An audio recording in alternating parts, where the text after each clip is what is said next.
السلام علیکم ورحمۃ اللہ وبرکاتہ. جی آپ کون؟ یہ نمبر کس کا ہے جناب؟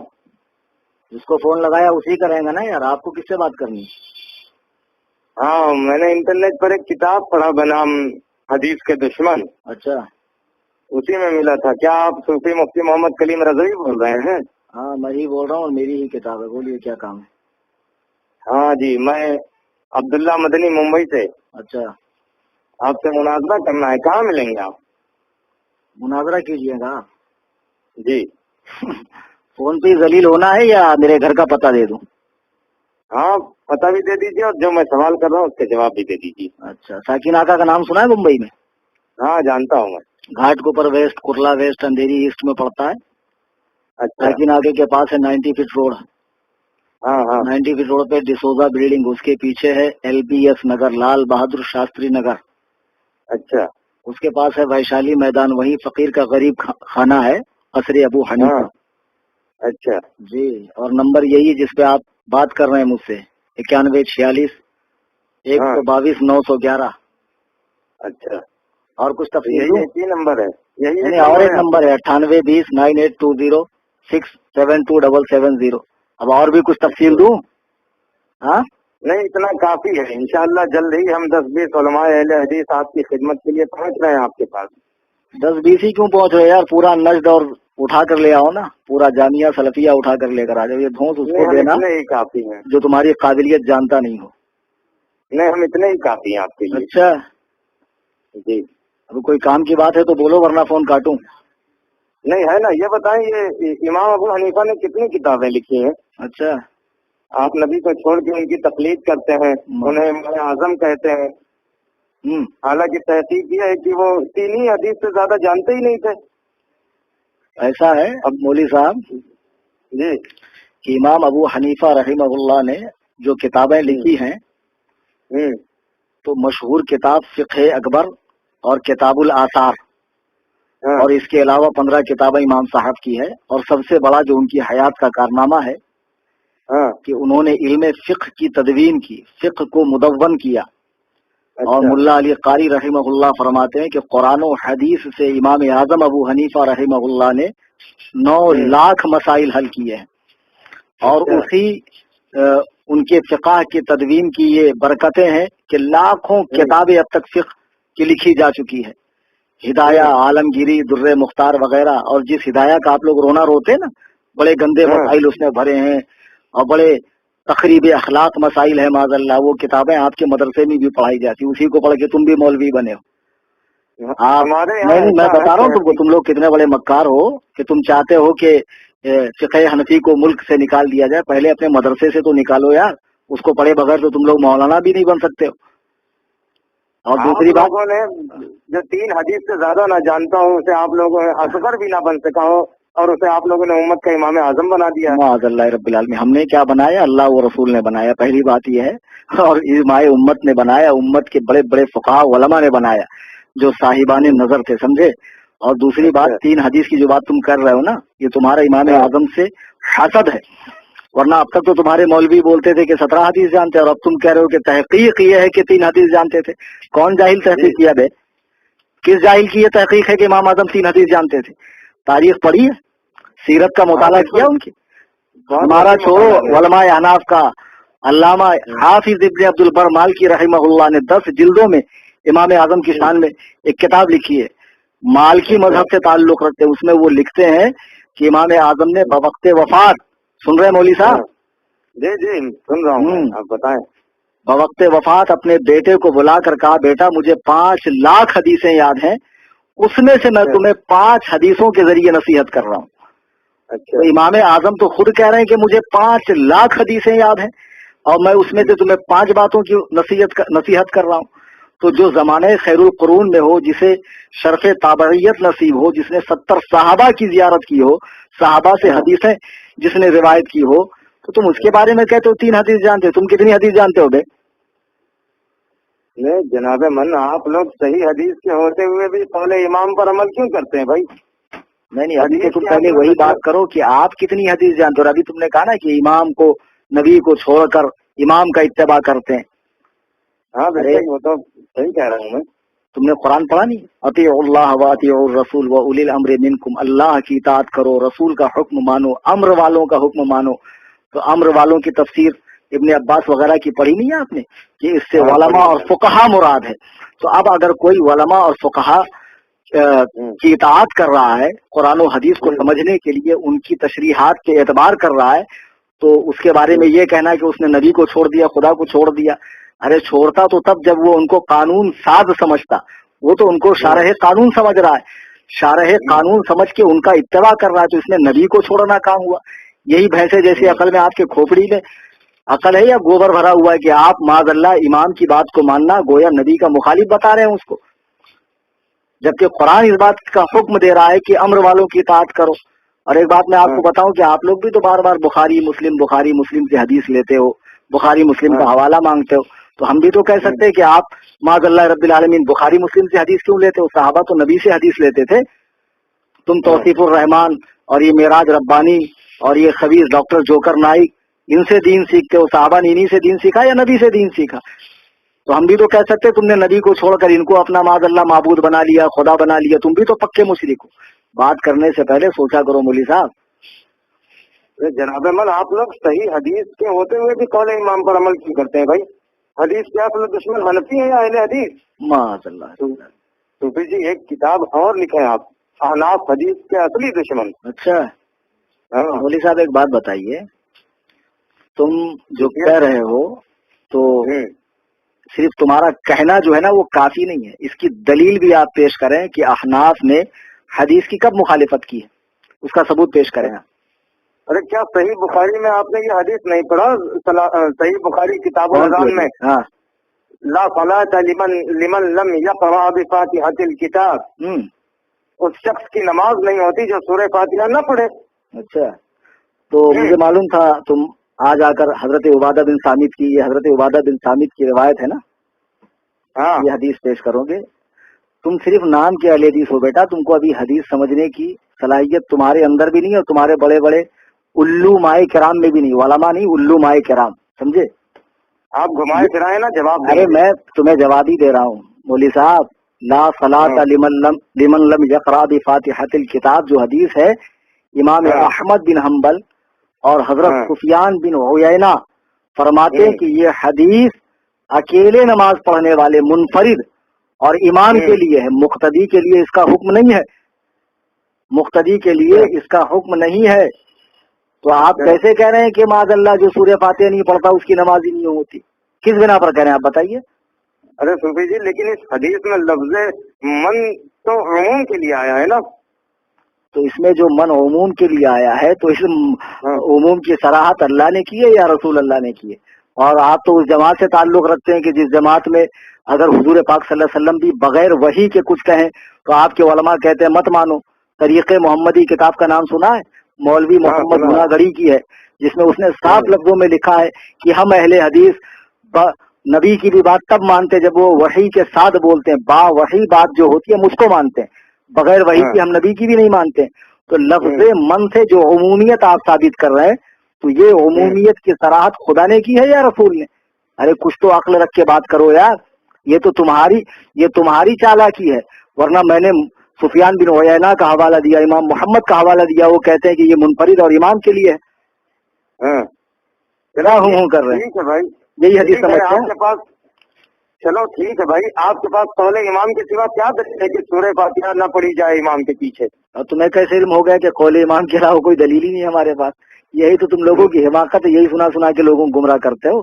ارے قول امام کی اور حدیث کی بات کیا کرو؟ میں آپ کو قرآن سے حوالہ دوں، قرآن پڑھا نہیں ہے؟ سورہ اعراف آیت نمبر 204 رکوع نمبر 14 9واں پارہ اٹھا کر دیکھ لو. وَإِذَا قُرِئَ الْقُرْآنُ فَاسْتَمِعُوا لَهُ وَأَنصِتُوا لَعَلَّكُمْ تُرْحَمُونَ. جب قرآن پڑھا جائے تو خاموش کان لگا کر سنو تاکہ تم پر رحم کیا جائے. قرآن میں پڑھا نہیں ہے آپ نے کہ قرآن پڑھتے وقت خاموش کھڑے رہو؟ تو اب اگر ایسی حدیث ہے جس میں لکھا ہے کہ امام کے پیچھے سورہ فاتحہ پڑھو تو وہ اس آیت کے مخالف ہے. تو جو حدیث آیت کے مخالف ہوں گی یا تو وہ منسوخ ہوگی یا موضوع ہوگی. یہ اصول معلوم نہیں ہے آپ کو؟ معلوم ہے. ہاں تو واہ بیٹا اندھے مقلد، تم تو خارجیوں سے بھی بدتر نکلے یار. ماشاء اللہ. یہ سورہ اعراف کی یہ آیت جو ہے یہ مکہ میں نازل ہوئی.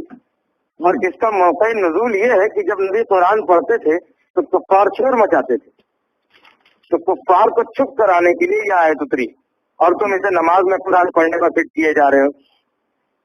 مولوی صاحب پتہ ہے آپ لوگوں کی؟ او مولوی صاحب، ہاں بولے۔ یہاں بحث اس کے شان نزول سے نہیں ہے، اس کے اطلاق اور حکم سے ہے کہ اس کا اطلاق اور حکم کہاں ہو رہا ہے۔ آپ کو معلوم ہوگا کہ صحابہ پہلے حالت نماز میں بات کرتے تھے، پھر آیت کریمہ اتری وقوموا للہ قانتین، اپنے رب کے حضور خاموش کھڑے رہو۔ پھر صحابہ نے باہم مشورہ کیا کہ اب خاموش کھڑے رہنے سے تو بہتر یہ ہے کہ ہم لوگ قرآن ہی پڑھیں، چنانچہ قرآن پڑھنے کا رواج شروع ہوا۔ تو پھر یہ آیت کریمہ اتری وَإِذَا قُرِئَ الْقُرْآنُ فَاسْتَمِعُوا لَهُ وَأَنصِتُوا لَعَلَّكُمْ تُرْحَمُونَ، اپنے رب کے حضور خاموش کھڑے رہو، جب قرآن پڑھا جائے کان لگا کر سنو تاکہ تم پر رحم کیا جائے۔ اب تم کہتے ہو کہ یہ آیت کفار مکہ کے لیے اتری، یہی کہا نا جی آپ نے؟ ہاں میں نے یہی کہا۔ یہی تم لوگ یار قرآن حدیث سمجھتے ہو؟ لعلکم ترحمون سے کیا سمجھا آپ نے؟ تاکہ تم پر رحم کیا جائے۔ اب ایک بات بتاؤ کہ نبی پاک صلی اللہ علیہ وسلم خانہ کعبہ میں قرآن پڑھ رہے ہیں اور کفار شور مچا رہے ہیں، اگر کفار شور نہ مچاتے تو کیا ان پر رحمت ہوتی ہے اللہ کی؟ اللہ کی رحمت کافر پر ہوتی ہے؟ قرآن پڑھا نہیں؟ وَنُنَزِّلُ مِنَ الْقُرْآنِ مَا هُوَ شِفَاءٌ وَرَحْمَةٌ لِّلْمُؤْمِنِينَ، ہم نے اس قرآن کو نازل کیا ہے جو شفا ہے اور رحمت ہے مومنوں کے لیے۔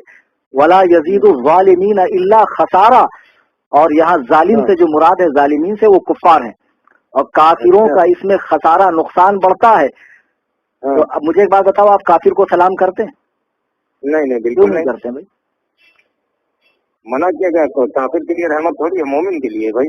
تو لو تم نے خود ہی جواب دے دیا، کافر کے لیے جب رحمت نہیں ہے تو اس آیت میں یہی تو لکھا کہ جو خاموش قرآن سنے اس کے لیے رحمت ہے۔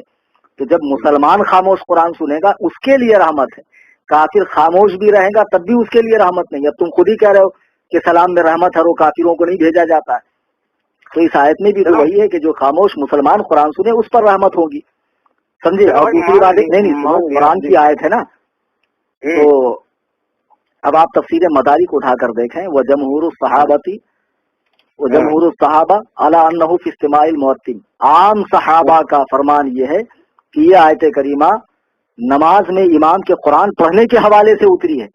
اس آیت کریمہ کی تفسیر کرتے ہوئے صاحب مدارک لکھتے ہیں کہ جب امام قرآن پڑھتا مقتدی پیچھے پڑھتے تو اس موقع کے لیے آیت اتری۔ اب ہم تفسیر کی مانیں یا تمہاری مانیں؟ چلو مان لیا کہ یہ نماز میں امام کے پیچھے قرآن پڑھنے پر منع ہو۔ تمہارے یہاں جو شیخ الحدیث ہوتا ہے نا، وہ ہمارے یہاں اس کا داخلہ مکتب میں ہوتا، سمجھے؟ تم لوگ ہمارے قرآن حدیث بازیچے اطفال نہیں ہے، بچوں کا کھیل نہیں، سمجھے؟ عمریں کھپانی پڑتی تب جا کے یہ توفیق نصیب ہوتی۔ مولوی صاحب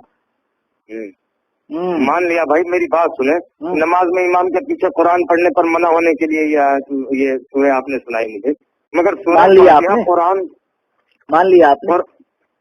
ہاں لیکن میرا سوال آپ دیکھیں نا، سورہ فاتحہ قرآن کہاں ہے؟ کیا صحیح بخاری کتاب کیا کہا سورہ فاتحہ قرآن نہیں ہے؟ ہاں سورہ فاتحہ قرآن نہیں ہے، کہاں ہے قرآن؟ معاذ اللہ، کیا ہے سورہ فاتحہ؟ حدیث ہے کیا؟ کیا صحیح کیا؟ ہاں بالکل حدیث ہے، میرے پاس ثبوت ہے اس کا۔